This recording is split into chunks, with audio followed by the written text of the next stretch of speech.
में 300 साल पुराने मंदिर को तोड़े जाने के मामले को लेकर पीसीसी चीफ गोविंद सिंह डोटासरा की पीसी। स्थापित मूर्तियों को भी और उन मंदिरों को भी बख्शा नहीं गया था। 2 दिन पहले दिल्ली में भाजपा की सरकार और केजरीवाल की सरकार ने मिलकर के सुप्रीम कोर्ट के स्थगन आदेश के बावजूद भी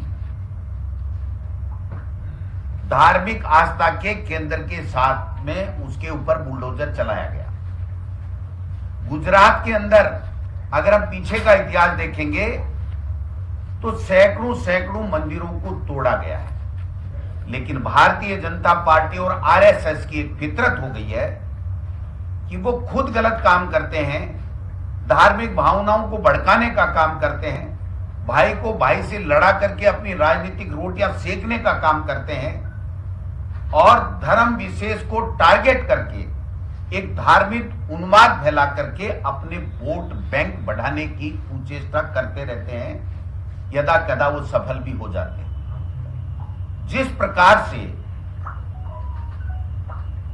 जो करौली में घटना हुई दुर्भाग्यपूर्ण है, लेकिन जिस प्रकार से धार्मिक उन्माद फैला करके धर्म संप्रदाय के लोगों को धार्मिक आधार के ऊपर, जाति विशेष के आधार के ऊपर, वर्ग विशेष के ऊपर बांट करके और अपनी राजनीतिक रोटियां सेकने की कुचेष्टा कर रहे हैं, ये वही लोग हैं। इनको जवाब देना चाहिए कि जब भारतीय जनता पार्टी का मंडल अध्यक्ष और तमाम पार्षद 2018 से लेकर के इस अतिक्रमण को या इस मंदिर को हटाने की बातें कर रहे हैं, तो फिर उनका सर्वसम्मति से बोर्ड है, एक मेंबर है कांग्रेस का, तो उसके बावजूद उनके अध्यक्ष की अध्यक्षता में ये जो निर्णय करके और जो राजगढ़ के अंदर हटाया गया मंदिर, उसके लिए पूरी तरीके से भारतीय जनता पार्टी और उनकी नगर पालिका मंडल पूर्णतया दोषी है। फिर भी सरकार हमारी होने के कारण से हमारा दायित्व बनता है कि सरकार ने वहां पर 2 मंदिर हैं, एक निजी था, उस निजी का वहां के स्थानीय प्रशासन ने उनको मौका दिया, उन्होंने बाकायदा अपनी मूर्तियों को अपने आप हटाया, किसी तरह का कोई विवाद नहीं हुआ। दूसरे मंदिर के गर्भगृह भी सुरक्षित है और मैं आपको विश्वास दिलाना चाहता हूं हमारी सरकार की तरफ से, कांग्रेस की सरकार की तरफ से, कि हम लोग कभी भी किसी भी मंदिर, मस्जिद, किसी भी व्यक्ति की धार्मिक आस्था के केंद्र के साथ में कोई छेड़छाड़ नहीं करते हैं, बल्कि भारतीय जनता पार्टी और आरएसएस का एक एजेंडा बन गया है कि धर्म के मुद्दों को उछाल करके और भाई को भाई से लड़ा करके धार्मिक उन्माद फैला करके वो अपनी राजनीतिक रोटियां सेकना चाहते हैं। राजस्थान में उनके मंसूबों को हमारी सरकार कामयाब नहीं होने देगी। सर, सतीश पूनिया जी कह रहे हैं कि लोकल विधायक और सरकार के इशारे पर एसडीएम को बोलकर कार्रवाई की गई है। सतीश पूनिया जी, सतीश दुहारिया जी कौन सी पार्टी के नगर पालिका अध्यक्ष हैं? सतीश पूनिया जी से मैं पूछना चाहता हूं कि आपका जो भाजपा का इकाई का जो अध्यक्ष है सत्येंद्र सैनी, अध्यक्ष भारतीय जनता पार्टी राजगढ़, जिसने 1/11/18 को 15/10 को चिट्ठी दी और कलेक्टर ने उस टाइम सतर्कता समिति में इस मुद्दे को नोट किया, ये मैं बताना चाहता हूं कि ये भारतीय जनता पार्टी का है या कांग्रेस का मंडल अध्यक्ष। इनकी कथनी और करनी में फर्क है। ये कहते कुछ हैं, करते कुछ हैं। ये पर्दे के पीछे वो सारे काम करते हैं जिससे भाई को भाई से लड़ाया जा सके और धार्मिक उन्माद फैला करके अपनी राजनीतिक रोटियां सेक सके। मैं पूछना चाहता हूं देश के प्रधानमंत्री नरेंद्र मोदी जी से और उनके यहां 25 में से 25 सांसदों से कि आपने 8 साल में एक भी ऐसा क्या काम किया, उस 3 साल ये कार्यकाल ले लीजिए, ऐसा कौन सा प्रोजेक्ट आप लेकर के आए राजस्थान के हित के लिए, उसके विकास के लिए। ईआरपीसी हमारा हमारा मुद्दा है राष्ट्रीय परियोजना घोषित करने के लिए 25 में से 25 सांसद नहीं बोल रहे।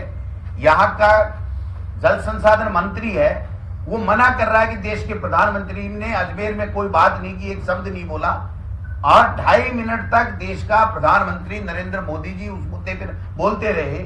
इसके ऊपर सतीश पूनिया जी को बोलना चाहिए। गजेंद्र सिंह जी ने इस्तीफे का कहा था, राजनीति से संन्यास लेने की बात कही थी, उसके बाद में कहां गए वो?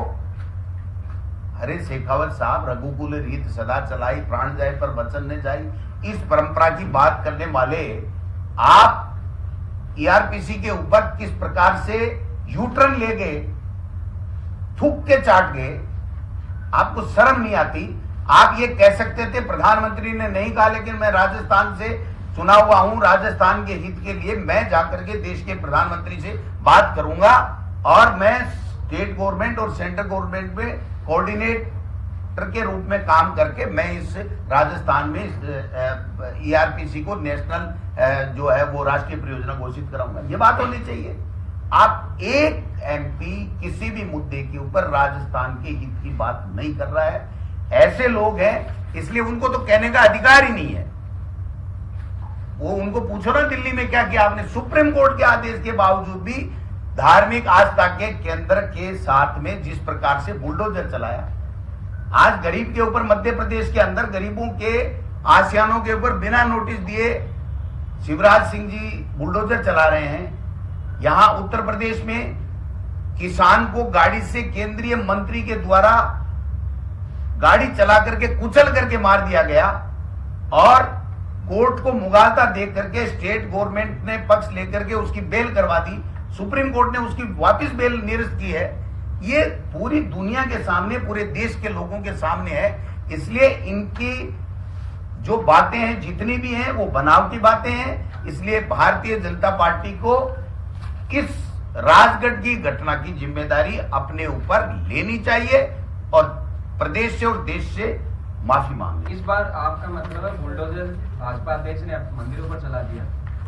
भाजपा अध्यक्ष, भाजपा के जो बोर्ड के जो अध्यक्ष हैं उसने और संगठन के अध्यक्ष ने और दिल्ली के अंदर केजरीवाल और जो फोर्स है वो भाजपा की केंद्र की सरकार की है, उन्होंने सबसे मिलकर के दिल्ली में भी चलाया, यहां भी चला रहे हैं। और मैं ये कहना चाहता हूं कि ये केवल और केवल धार्मिक उन्माद फैला करके और अपनी राजनीतिक रोटियां सेकने की कुचेष्टा करते हैं। यहां भारतीय जनता पार्टी विपक्ष की भूमिका में है। आप बताइए, एक दिन भी कोई विपक्ष की भूमिका निभाई है क्या?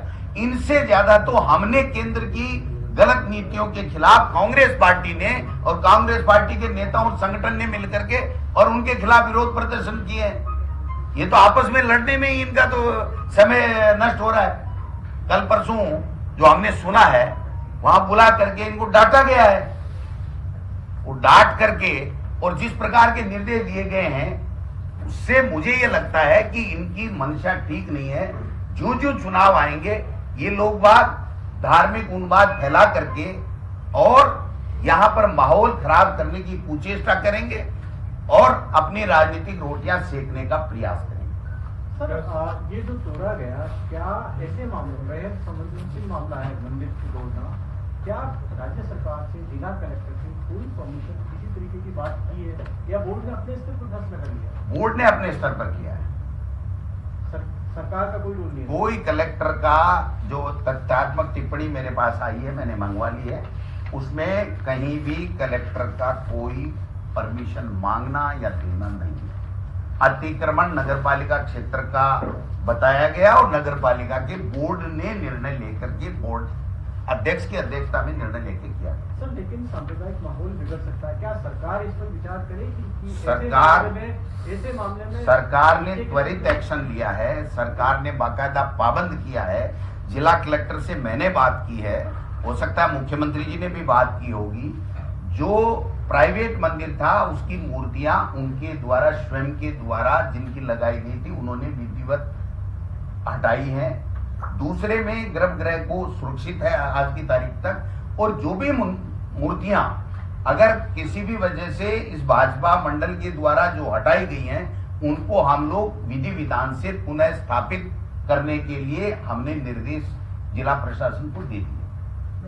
वहीं पर या कहीं वहीं पर होगी या कहीं और? जो भी वहां जो मंदिर है और आस्था है, जब गर्भगृह नहीं तोड़ा गया है तो आप मान के चलिए कि वहां से हटाया नहीं गया है। जो तरीका अपनाया गया है, सवाल ये नहीं है कि कांग्रेस ने मंदिर तोड़ या बीजेपी ने तोड़ा, सवाल ये है कि जिन लोगों ने मंदिर तोड़ा, कटर से शिवलिंग को तोड़ा, करोड़ों लोगों की आस्थाओं को कुठाराघात किया, क्या ऐसे लोगों के खिलाफ जनता सरकार को एक्शन ली जा रही है? जब सुप्रीम कोर्ट के आदेश के बावजूद भी धार्मिक आस्था के केंद्र पर दिल्ली में बुलडोजर चलाया गया, तो मैं समझता हूं कि ऐसे लोग जो जिनकी कथनी और करनी में फर्क है, भाजपा के मंडल के द्वारा सारे के सारे पार्षद उनके, हमारा तो एक पार्षद है, उसके द्वारा जो किया गया, तो भारतीय जनता पार्टी उसका कोई जवाब नहीं दे रही है। दिल्ली में जो किया उसका कोई जवाब नहीं है। भाजपा के शासन में यहां मंदिरों को किस प्रकार से तोड़ा गया मेट्रो का नाम लेकर के, उसके पास कोई जवाब नहीं है। गुजरात में जो किया गया उसके पास कोई जवाब नहीं है। बेल वापिस गृह राज्य मंत्री की देश के की हो गई, उसका उनके पास कोई जवाब नहीं है। वो तो करना कुछ नहीं है उनको तो धार्मिक उन्माद फैलाना है। जो इस स्टेट में तो कम से कम सरकार सख्ती से पेश आएगी और इनको इस तरीके का धार्मिक उन्माद नहीं फैलाने देगी। सर 12th के पॉलिटिकल साइंस के पेपर में बीजेपी आरोप लगा रही है। थैंक यू, नमस्कार। और एक छोटा सा सवाल है, कल सचिन पायलट मिले, थैंक यू, नमस्कार। अलवर, राजगढ़।